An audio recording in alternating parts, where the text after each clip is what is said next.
Welcome everyone. আমি আপনাদেরকে আজকে দেখাবো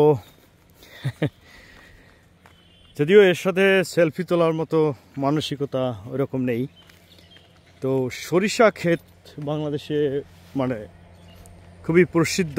সরিষা ক্ষেতের সাথে মানুষ ছবি তুলতে খুব পছন্দ করে, স্বাচ্ছন্দ্য বোধ করে, কারণ যথেষ্ট colourful. And yellow is my favorite color, and lots of people like yellow color. So a shorisha is a mustard flower, you know, the kind of plant, but is by this thing, like as you can see, there is a seeds inside, but these are not properly. Anyway, so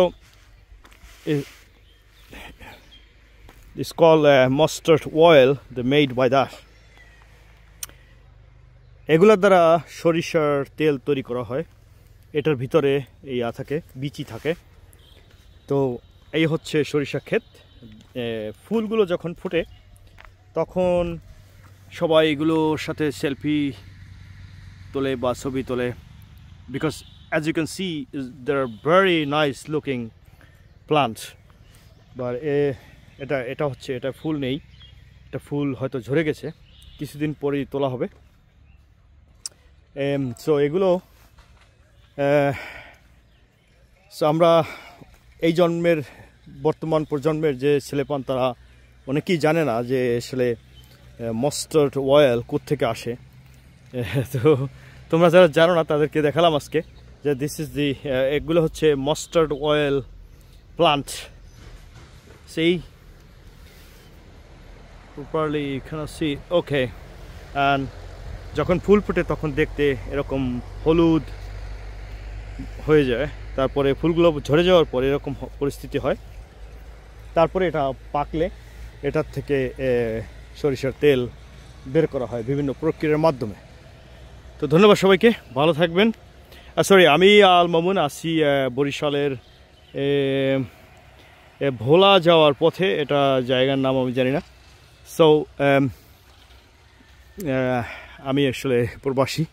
so এর পাশাপাশি আরেকটা জিনিস দেখাবো। এই ভিডিওটা কাট করে আমি পরে একটা ভিডিও বানাচ্ছি ওটাকে নিয়ে।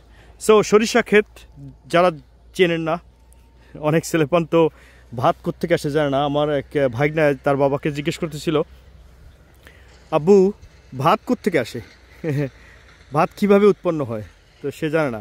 সো কোনো দিন ধান ক্ষেত দেখে নাই। সো এরকম অনেক মানুষ আছে পৃথিবীতে, কোটি কোটি মানুষ আছে যারা মাস্টার্ড অয়েল, সরিষার তেল কোথার থেকে আসে, এর আসলে মূলটা কোথায় যারা জানেন না তাদের জন্য এই ভিডিওটা। So this is the mustard oil plant. বাংলাদেশের, আমি আসি বাংলাদেশের বরিশাল জেলার বরিশাল ভোলা রুটের পথে আর কি, রাস্তার ধারে। থ্যাংক ইউ ভেরি মাচ, ধন্যবাদ সবাইকে, আবার দেখা হবে।